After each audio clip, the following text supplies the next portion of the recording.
Welcome to the Leading Woman Show. Mothers are natural nurturers. When a child is born, they nurse and train that child until adulthood. This analogy describes a crucial relationship that must exist for any newbie to become an expert. In fact, this relationship has been hijacked as being practiced by men so much that political godfatherism has been coined as a term to describe it. Presently, although there exists a pool of vibrant, wealthy, and influential women who have attained this status by birth, marriage, enterprise, or experience, there are not a lot of them actively taking on the role of mentor and sponsor. Little wonder there is a dearth of godmothers, especially in the political sphere. A question to ponder on is this: how many women with their experience and influence are willing to engage in what some will term the invisible hand of politics to groom a successor? Hello and welcome to the Leading Woman Show, the election series, brought to you with support from the National Endowment for Democracy. I'm Abosede Jojogan, and today we will be discussing the topic, the X Factor. Where are the godmothers? To discuss this very important topic with me, I have three amazing guests in the studio. With me is Miss Yemisi Ransom Kuti, who is the founder of Nigerian Network of Non-Governmental Organizations. She was appointed as a civil society advisor to the World Bank, and she ran for the post of senator for Lagos Central Senatorial District under SDMP in 2011. Welcome.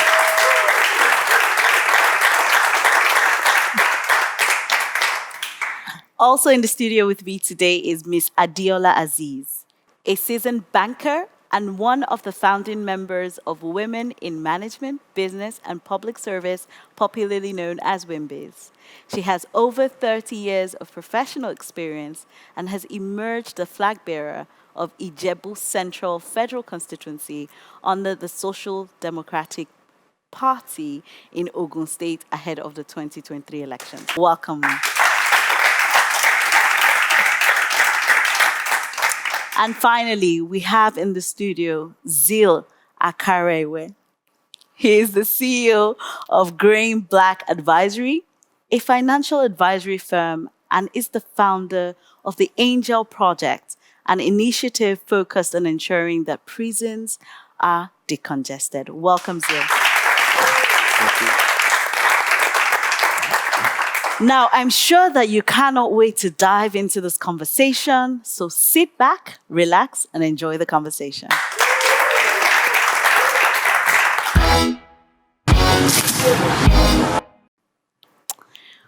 Thank you all so much for being here. So let's dive right into the conversation. We're talking about a very interesting subject, the X Factor, where are the godmothers? And so my first question is to you, Auntie Emissy. Political godfatherism is something that men have used as leverage, and we've seen it over and over. So my question to you is, where are the godmothers? Where are the godmothers? I think they're everywhere. In real terms, if you think about it, the wives, the sisters, the daughters, mistresses, they're the ones that the women exert enormous control and power on men, whether it's the political field or business or wherever.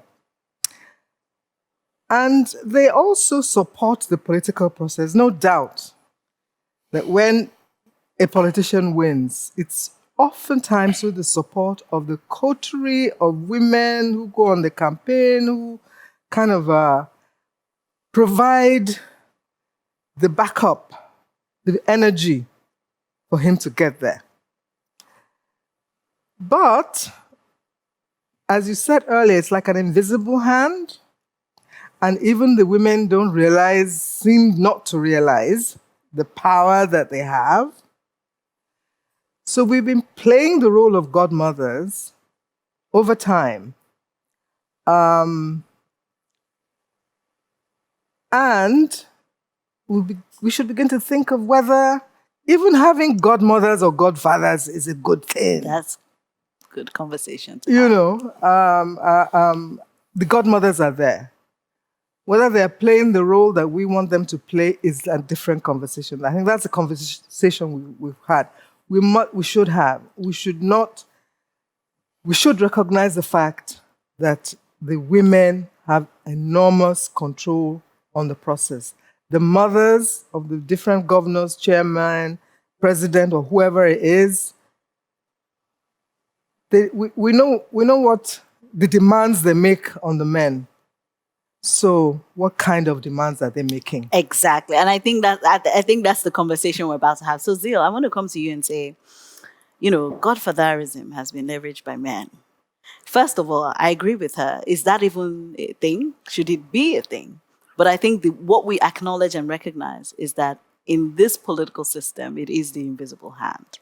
So, do you think that women should be maybe copying this strategy, and what does that godfatherism really look like? Well, if you look at godfatherism or godmotherism as individuals, then it's going to be very difficult to agree should exist. But if you look at it as in another perspective, being a process. So not many people wake up and say, in 10 years, I'm going to be a godfather. What happens is there's a trajectory you're on, and over time, you accumulate influence through relationship, through resources, financial, and over a period of time of playing a game, you pull in all of those resources. And after a while, you realize that the pulling in of all those resources over a decade or 2 or 3 has given you enormous influence. Now, does that influence make you a godfather? No. But that process gives you the capacity to become one. The question is, what do you then do with the influence? Now, the activity of using that influence in order to determine the outcome of politics then makes you look or take a position of a godfather. Right. So the question is, that whole process, sad to say, is terribly skewed against women. Yeah. So that process of getting influence over 10, 20 years, what does it entail? What does it look like? So you've been in the meetings at the ward level, you've been hobnobbing with those that had power at the time. And we know the thing about politics and nighttime, and we know the culture we have about women and nighttime. They are mutually exclusive. Men can wake up at 11 p.m. and get in a car and say, I'm going out. Our culture frowns at that when a woman wants to do that. And so whether we like it or not, what then happens is that what a man can do easily over the years, a woman is going to struggle to do the same thing because the society is conditioned against it. And when you go back to what Auntie Emisi said, what are we, I won't say mothers, so I don't look like I'm attacking a gender, but what are parents doing with their children? You have 2 children, twins, a boy and a girl. In teenage, the boy wants to go for a party at 1 a.m. and the girl wants to go for a party at 1 a.m. What do? You say the boy can go and the girl should stay. Exactly. So we condition children to take specific roles, and we condition the female child to take a back seat and allow the male child to take a front seat. Yeah. And then we make the male child believe that showing emotion, well, we tell little boys, don't cry. Are you a girl? So we condition the male child to think that showing emotion and power are mutually exclusive. Right. And so when it's time to take a position of power in politics, you tell that male child, to step aside for a woman, it's not going to happen. It's not going to You happen. tell the woman, go and take it. There's going to be something in her saying, this is not for me. This is so if you not want my to, place. Exactly. So if you want to talk about it, we have to talk about it from that perspective. The society is conditioned against the woman. Right. So, let me come to you. Women of influence. You know, that process that Zil just described. I agree that there are not too many women in that, that have that capacity to gather resources over time. Women are disadvantaged. But where are the godmothers? Because I'm sure you know a few women who have, gone on this journey that he described. First of all, Zil, thank you for laying a very good foundation for some of the issues that women are facing. Now, when I was reading the question ahead, I thought godmothers was a pun, and that I would rather call it where the female political mentors, Yes. right? Which Yes. is also the same as the godmothers. Now, Auntie Emisa said they're everywhere as women. But are they in politics? No. Are they many? No. Those who've succeeded, how have they sustained it? When did they join? And what legacies did they leave behind? They're not many for us to count. She's one of the few. Yes. Because she's a godmother, whatever you say. Right. Now, I'm in politics, so I've got a lot of experience to share. And I have political mentors. The first being my father, because I was born into politics. Born into politics doesn't make me a politician, but because of the interest I had, I was following up on the process. So I was advantaged, not disadvantaged in that respect. And then I was looking for the women when the interest began to grow. And then I realized that women had a huge role to play. Now, the women at the time that I was looking up to or that I was close to, I intentionally, cultivated them. I cultivated her. I cultivated the late Kemi Nelson. I cultivated Erelu Olushola Obada, the former deputy governor of Osun State. So they were my closest cohort in the sense that I see them and they share their experiences and the difficulties. So the godmothers are not there to inspire enough younger women to follow the track record. And what they even do, apart from taking the deputy governor's role, I also forgot Sarah Shoson. She was there, and Mrs. Okufoluwe. So I intentionally followed their path, but they were always playing second fiddle to the men. So for me, that was an issue, and even if they did, then they were either women leaders or whatever. So the disadvantage which Zil had created, and then the role that women play in juggling, in multitasking, in focusing it. Politics is energizing. It sucks your blood. So if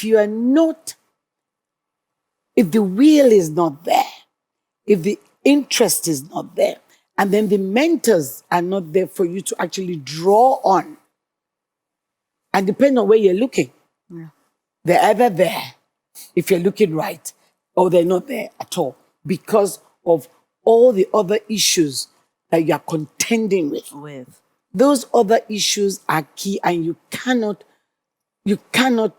take it away. Yes. We have when the woman is going through building her family, raising up the children, looking after the husband, the home.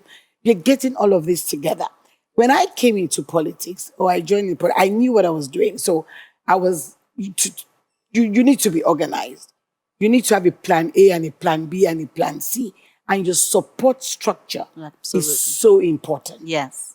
The support structure is extremely important. If not, you will feel you're juggling, Too right? much. And it's a trade-off. Yes, and godmothers are a critical part of that support Absolutely. structure. And if So, they don't demonstrate it, that they can do it well, yes, they will be missing.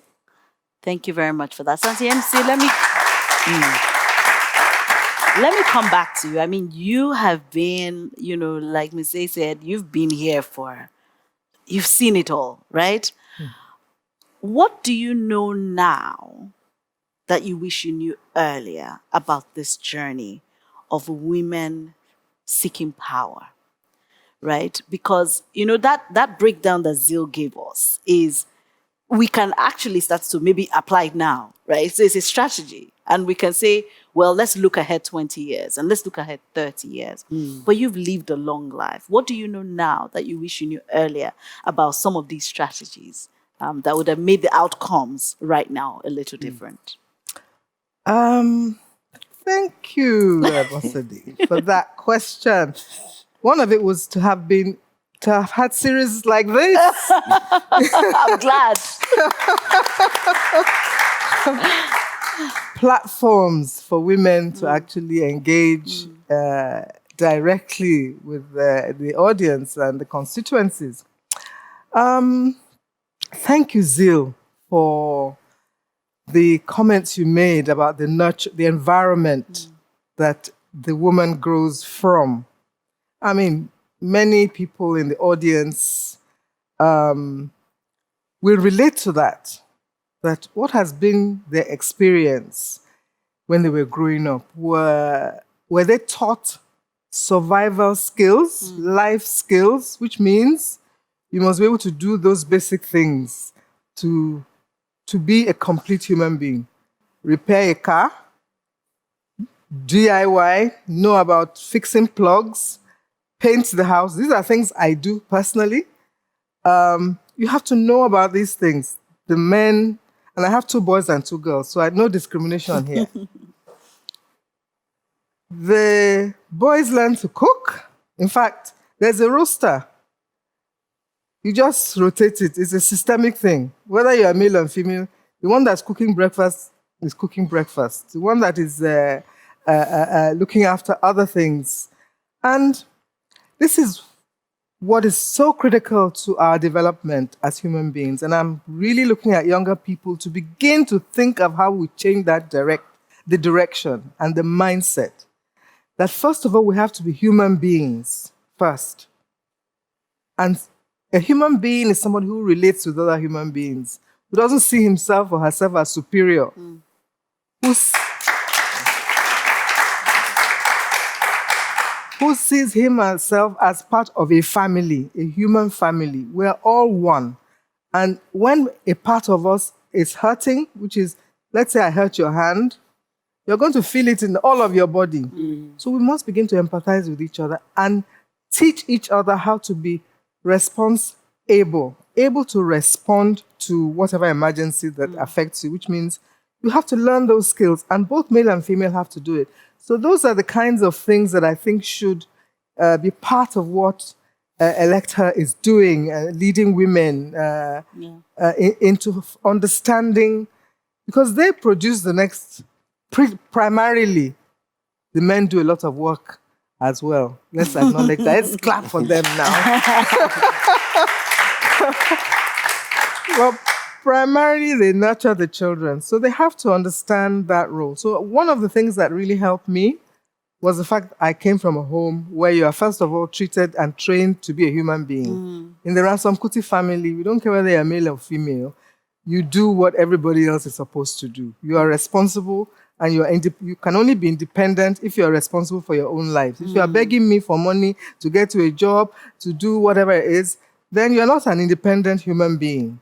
So those are the things that we are taught in our family, coming from our family. So I had that strength when the political thing happened. I was an accidental politician. My background is civil society. I mean, I retired. I'm 75 years old now, but I retired from the private sector. I was in construction and real estate. But as you know, the Ransom Kuti family has always been in the Wahala, Activism. trouble sleep, Yangago wake up kind of thing. So part of being Conscious. the activism towards getting rid of the military, the activism trying to organize the polity thereafter, being a civil society advocate, creating structures to now help us to manage what we inherited from the military has been more my background than politics.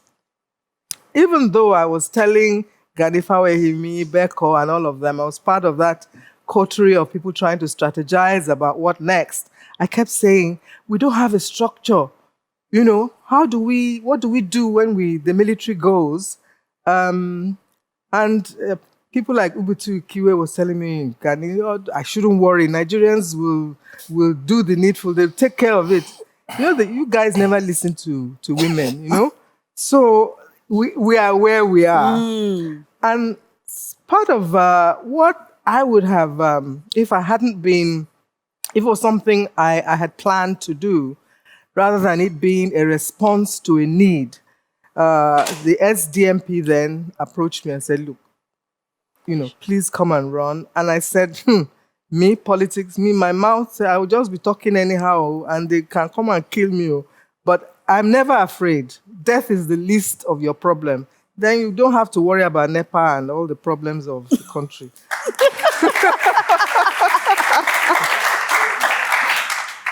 So I was happy to, and again, I thought to myself, advocacy is great. Civil society, protests, all that is great. But if you're just part of those who are complaining and criticizing, and then they invite you to come and be part of the process, you say no, they'll say, no, now they just want to be criticized. They don't want to actually, participate in the process of development. So that's why I accepted. But if I had the opportunity to plan it, I would have spent more time understanding the political process itself. I would have spent more time, although I engage as part of a civil society activist with the community, with various stakeholders. In fact, that was my work with the World Bank to actually create that system of engagement, stakeholder engagement, feedback systems, because, the world changes. So unless you have a constant platform and process of engagement and people changing, feeding back and, finding the best way and consensus around issues, then you will have challenges. So I would have, wanted to have had that opportunity to have, as he was describing that process of how do you progress within the political system. You first of all join the CDA in Lagos. If you're not in the CDA, you just have voters card. That one is just waving anyhow. You have to be part of where the decision is being taken. So being part of a CDA, being part of a ward, a process, and it takes time, and it takes energy. So that's those two things. Yes. I would have liked to be better prepared if I was going to politics now. If any one of you going to politics, preparation ahead, being embedded in the community, so that you have your constituency. You're not just talking grammar when you come on television and say you are going to do this, you are going to do that.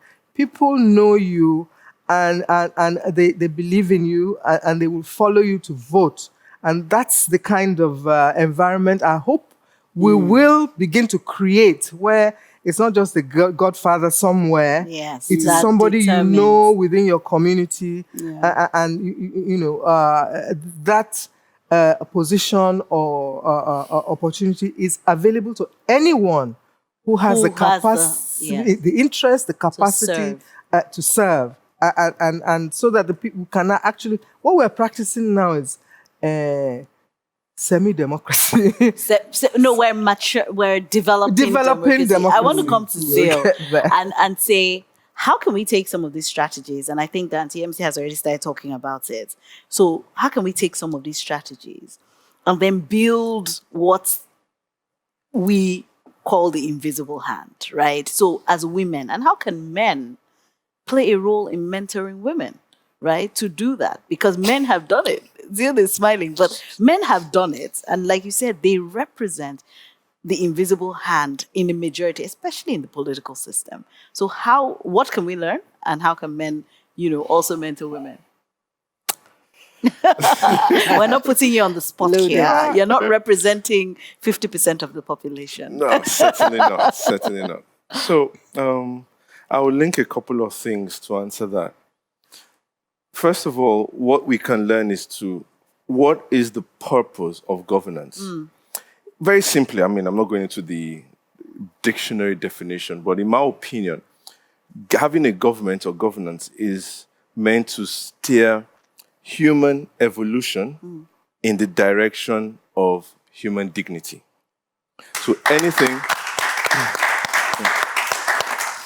that's not dignifying to the human, and TMC has said it, we're first human beings. If it's not dignifying to the human being, a government removes it.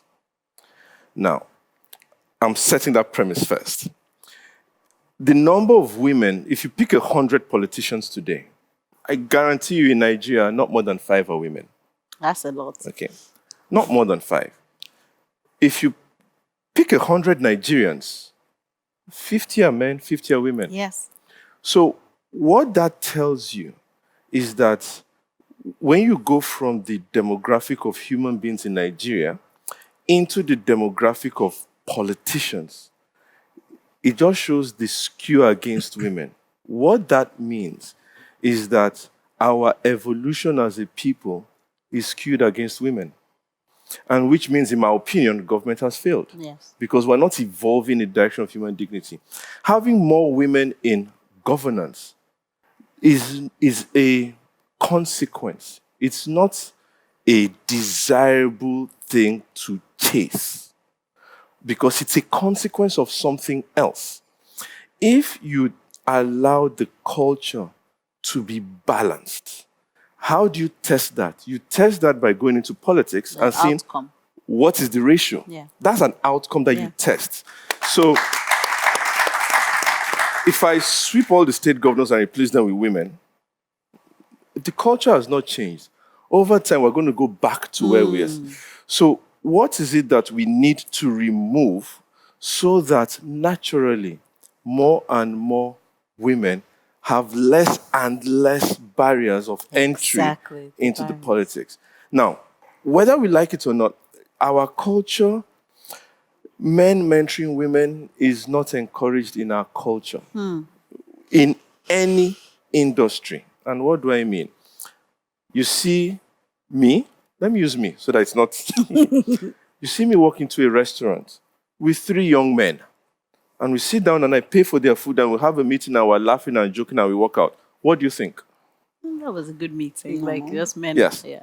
You see me walk into a restaurant with 3 20-something-year-old ladies, and we all eat and we all laugh and joke and leave. What do you think? Something completely different. Exactly. So, you see, now, when I get home and somebody's like, is that not Zil? Picture. Then I get home and right from the door, my wife shows me the picture. Who are these? I'm going to struggle. I'm going to think, no, it's not what you think. No. Yeah. So do I want to be in that position as a man? No, I don't. But do I want the development of women across every industry, not just politics? Yes, I do. But the culture that is against women in that area is also against men like me. So it becomes very difficult. We need to start to, changing an activity is fairly easy. Yes. And that's one error we've consistently made as a country. We try to change activities using legislation and all that, but we don't realize that changing a culture is a completely different ball game. Wow. You have to change it in a way that's socially acceptable. You have to decriminalize the social conditioning of the way think a man can do this, a woman can do it. The other thing we also need to do that's, in my opinion, Can I ask you to hold that thought and we'll Sure. go on a break? And when we get back, we'll continue this interesting conversation. Welcome back to the Leading Woman Show. So before we went on a break, Zio, you were talking about what we need to do. Yes. Do you want to finish So that? the other thing we do, which I think we need to change, is creating the impression. Because we say it a lot. I was told as a child. If I wasn't told that as a child, there's a very high chance I would have been very involved in politics, much more than I am now. Is politics is dirty. I don't know anybody who naturally wants to do what is dirty. So that already sets a barrier for people that consider themselves clean. To stay out. And cleanliness is more, women are raised to be clean. So as long as politics is dirty, there is a natural dissociation between women and politics. So those are the things, little things like that are very important. Politics is not dirty. What has happened is with a ratio of 93-3 men against women in politics, the people in politics are dirty. It's not the politics that's dirty, it's the people in politics. in it that are so dirty. if we don't want dirty politics, Change the people. let clean people go into politics. Fantastic. Now, is it going to be easy? I'm sure. Diola will let us know. Let me say, tell us, what her journey has been. Right. First of all, I mean, you talked earlier on about the support system. Yeah. What has the journey been like? Has it been easy? Did you make a decision to go into something that's dirty as a clean person?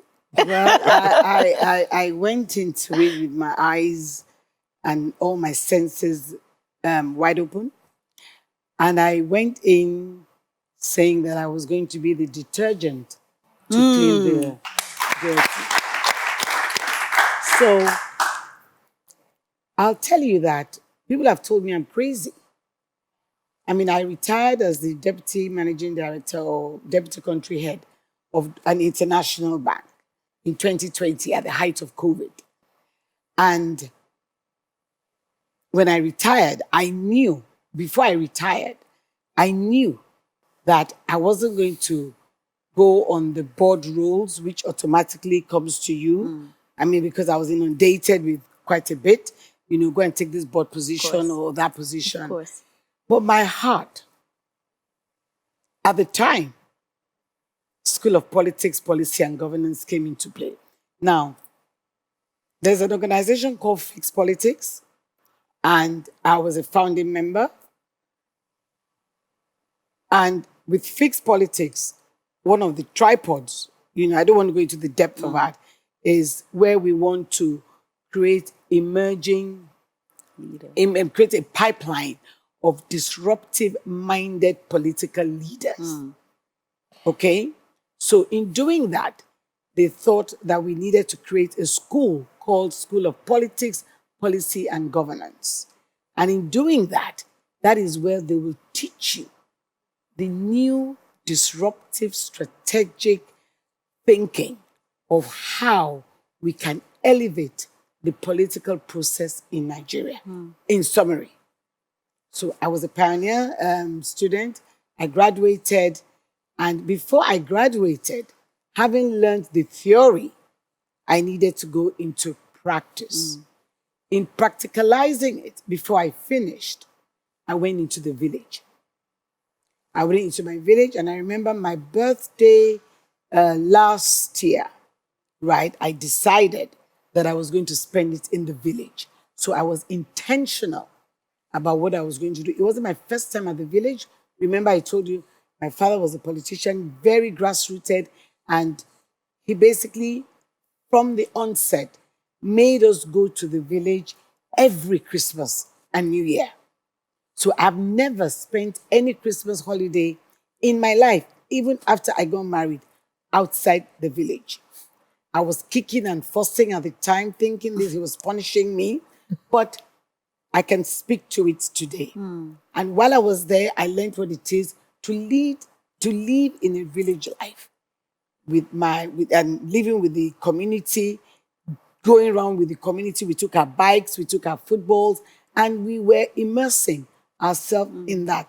And the community liked it. And it was proud that when they're doing they call it the harvest, the Kori Agboles and all of that, we will all come because we will also invite family friends to come to the services with us. So that was grassroots community living for me. That was the experience. And then my grandfather is a ballet. Ballet is one of the local heads in the community. So when I started my journey and I spent my birthday last year in the village, right, I decided that I was going to go into all the 3 local governments, 36 wards, 180 communities in my federal constituency. Not only did I do that, I also, thank God, I was leveraging my corporate relationships, right? Because again, when I was in the corporate sector for 30 years, I was very intentional. I'm unapologetic about networking because networking, thank you, networking, if you've got it, is your net worth. So I knew that I wasn't going to spend my money in politics, right? I was going to leverage my political network. So from the very beginning, I was lucky. I mean, everybody knew about my political aspirations. Everybody that I came across, even at work, they knew that that was what I was segue into. So I was looking to get a scholarship, like we will do in the private sector. You want to go into this area. What do you know about it? What are their needs? What are their issues? So I conducted a research. I got money, funding. I conducted a research of all those communities, all those local governments. So that was my working tool. That was my Bible. That was my strategy document. Yes. And today, when I'm going around all the wards, going around the communities, and I'm telling them my story, my trajectory, they're like, what? Who does that? I told them, and everything that I do, you can fact check it. Okay? So I will tell a community what this in this community in this ward. They tell me that your problem is hunger, bad roads, no infrastructure, you have only one school, no market, no access to your farms, and I'm reeling it out. And they're like, what? They've never heard anybody Anyone do care. such an in-depth research into their need. So I was first of all considered what? Integrity. Apart from the fact that I had developed a good name and character in my corporate life, right? So I also needed to also win the trust. Remember, politicians are not trusted. I needed to win the trust of the community. I needed to be emotive. I needed to connect with them. I needed to feel their pains. And of course, when I'm going, forget it. You need to see what is under my hair. It's always a scarf, Iro and Buba. I sit on the floor. I eat with them. I do everything local with them. My PA is here. You know, so I basically went down to their level and could feel what the issues are. So having done all of that, I decided that how was I going to raise funds? Because again, politics is local, is money, is everything. Again, my network, okay? So in preparing myself, you asked Yes. Auntie Nike that. Yeah. One of the things I wish I had done was, they say don't use your money, but if you have a plan, you have a vision, I wish I had saved some money aside. When you get those extra funds, you just push it aside. So Long term. you long term, but that's if you want to go into politics, Start saving now. start saving for that if you can. Then what I then did was to ensure that I lost my thought there. Well, okay, savings, getting the community. So you were involved. talking about fundraising. You were about to go into fundraising right now. Okay, right. And So how you leverage your network. Yes, leveraging my network. So what I then did was to ensure that my funders, I was accountable to them because I didn't want them to fund me just once. It was going to be repeat. There's the pre, post, During and and night of the election funds that you needed to do. So what did I do? I basically began to influence and do certain things within my communities. Like one of the things I did was empowerment. when you go into politics, empowerment, empowerment, empowerment. I did what you call the International Women's Day, which is the 8th of March. I did it in the local government. I got people like Cadbury, Nestle, Dangote, all those companies to give me their products, right? And I got another NGO to give me the funding. So I empowered 300 women, okay? On that day, I basically made them felt great. I had, what do you call them? Praises to talk about the value of women and all of that. I did that. I also went into empowering pig farmers, pig farming women. I did that. I also did what you call the youth empowerment on the youth. So I did a series of stuff. Then going into the communities, some of them had electricity issues. They had transformers which just had a bit of fault, and they needed somebody to go to the disco to fix it. I went into all those communities. I did that. And guess what? In the largest community, one of the local government, I think I can say that now because it's been set up. They didn't have communication. So I went to one of the mobile companies that we had, went to the CEO, and I said, this community, the 4 million population there, I'm sure you would want your network to serve To them. be there. And they were thick, deep in agriculture. But they couldn't move their produce. They couldn't communicate Wow. it. They had no access to it. As I speak today, that mobile network has fixed a mass. So, So all I was trying Yeah. to do was to bring in value. I'm all about value. and you showed and demonstrated it. And I want to piggyback off this point because, you know, you have demonstrated to us what a woman of influence can do. And this is you, who's one woman for her community. And so, Auntie MC, I want to come to you and say, what can women of influence do to be more strategic? I mean, this is just one. Imagine if Mrs. A didn't go into politics. That's all I was thinking about when you were articulating all you've done. Because the political terrain, like Zil said, is just a no-go area for women. See what the community would have lost. This is the opportunity cost if she didn't go. So how can women of influence start to be more intentional, start to be more strategic in supporting other women? And another thing I was thinking about when you were speaking is, imagine if we came together as a collective using this strategy and this template. What would you say to that? She said a lot that made me remember the campaign that I did in 2011. Pele. That's one thing. It's hard. It's a hard, grueling Process. yes, and I always say hats off to anyone who even wants to do that sort of thing selflessly or even selfishly. It's a lot of work. So for women to want to be part of that mentoring, sponsoring environment, the first thing I would want them to do is to understand the world. Be a wise mentor, not a mentor that is looking at it as a business. You know, spend some time, and young people too. Don't wait till you become a mentor before you start reaching for the book. From now on, begin to learn about your world and how it works. Nature works the way it works, whether you want it to or not. You can pray from morning till night for the sun to rise in the west and set in the east. It won't happen. The order of the world is already set.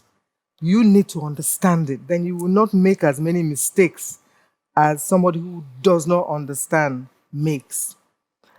You know, the fact that Africa is the cradle of mankind is a knowledge that should be part and parcel of every African child.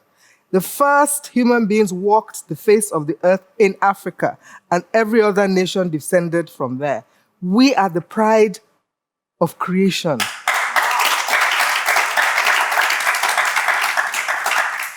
So we need to do a lot more to understand the history of how things became the way they are. Absolutely. To be able to read and undo and redo some of the damage that has been done. It's lack of knowledge that's gotten us where we are. So that's the first thing I would say. If you want to mentor anyone, engage in this hope as a woman or a man, you must be somebody who's knowledgeable about the world. Not somebody who read book. I didn't say you have to have a PhD. Different matter altogether. I've spoken to professors who are, I won't use the word,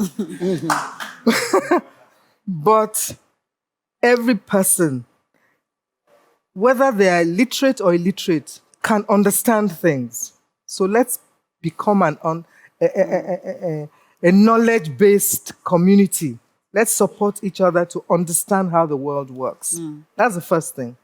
She talked about empowerment. And I'm always struggling with this.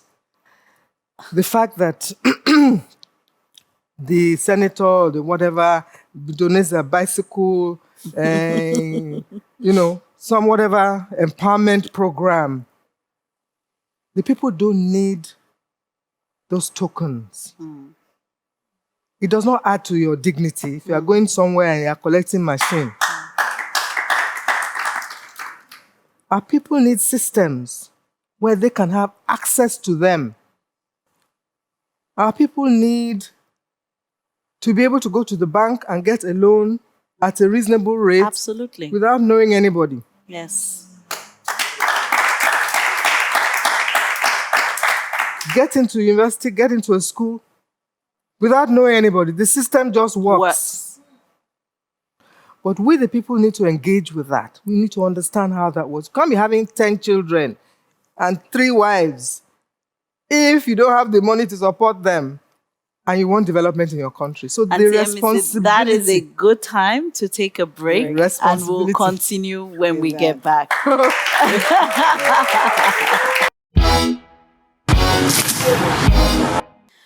Welcome back to the Leading Woman Show. So now we want to go into the audience and take a question. Who has a question? Good afternoon. The man there spoke about politics being a dirty game. Now, and the people who are many in politics are men. We have the clean ones who are like, they don't want to go into politics, which are the women. Now, what are we doing, or what can we do about these men who are dirty, according to him? What are we doing about the boy child? How can we get them to be clean so that when they are in politics, which is the dirty place, they can, a person with a clean mind can bring God, have the mind to bring up clean people into the system. What can we do about that? Thank you. Good question. Zeal. So, and I think it's a very valid point, because it's human beings that make up the political system. And, what he's asking is, if a boy is clean, at what point does that person become you know what I mean? And I think you started talking about that earlier. So what can we do? So before we go into what we can do, first, I did say it's not politics that's dirty. Yes. It's the people that are dirty, and they carry the dirt into anything. If you put those same people into banking, well, nobody says banking is dirty, don't work in a bank. Nobody says, some people do say, don't work in the police. Police is, but it's not the institution itself, because people make up the institution.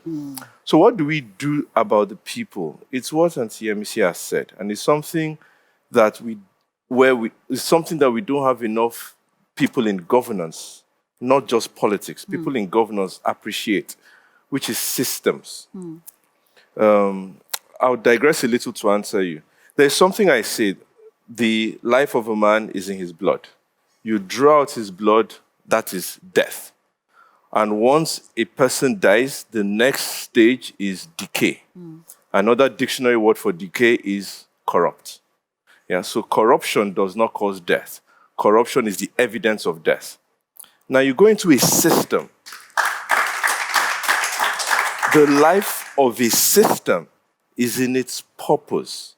You pull out the purpose and the system dies. The next stage after death is corruption. So if you look at any system with rampant corruption or rampant what we call death, it's evidence that that system is dead, which means it has lost its purpose. But the difference between a human and a system is once a human dies, it's final. A system's death is not final. You can reinject purpose into it. So pick any of our systems, judicial system, law enforcement system, educational system, healthcare system, legislative system, whichever one, test it for purpose. Once you don't find the purpose, then you would find that there's rampant corruption. So regarding the system, the political system, if we can all agree that the purpose of our politics is to ensure evolution in the direction of human dignity, and start to put that back, start to look at the laws. Do the laws that say women cannot do this or women cannot that, does that dignify the woman? If the answer is no, get Scrap rid of it. We look at a poor person, an old person, whatever. What does the law say about that person or that sector or that subsystem? If it does not promote human dignity, remove it. Once you start doing that, you're going to find that it's going to feed into our culture. And we're going to find that even in our educational system, when people go to school, are we teaching them enough? Are we educating them?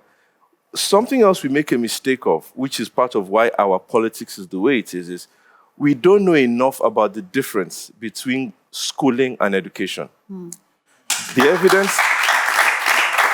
So we go to school and come out uneducated. So the evidence of going to school is a certificate.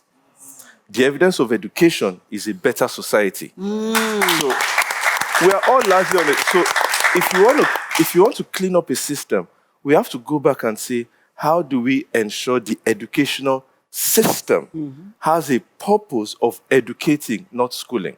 And it will affect not just the boy child, the girl child, the politician, and everything. And everyone entirely. in society. Absolutely. So, Ms. A, I'm going to give you the final minutes in this conversation. The topic was X Factor, we're the Godmothers. And I think we've done a fantastic job of demystifying godfatherism and godmotherism to say actually what we need are people, who are going to change systems. Yeah. What are your final thoughts on what should more people go out there and do to change the system? I think the first thing is to ensure that we have the right people in the right places. Like we said, it's the people who build the institutions and governance in proper perspective. Now, we are where we are because things have decayed. And we're looking towards how we're going to fix it. So at the thinking of us as Nigerians right now, for me, is that whoever it is we're going to choose, we should not choose blindly. We should please not choose or vote blindly. Across all levels of government. Across all levels of government. And we should actually search our minds. Do we have the courage of our conviction to challenge our councillors? You voted them in. They canvassed for your vote. Are they feeding you back? Like Auntie Yemisi said, everything starts from the local government, from the ward. Are you taking a conscious effort? Are you minding their business? Are you minding that business? Rather than saying, it is not my concern. You just must get involved. We cannot afford to sit back. We must get involved, get educated, and not through schooling, and ensuring that what is the value?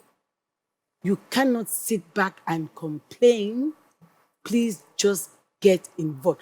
Start by volunteering, getting to know the Constitution, get to know the electoral laws. Look at the 5 gender bills that were thrown out. You're all aware about that? It's now what? In the cooler.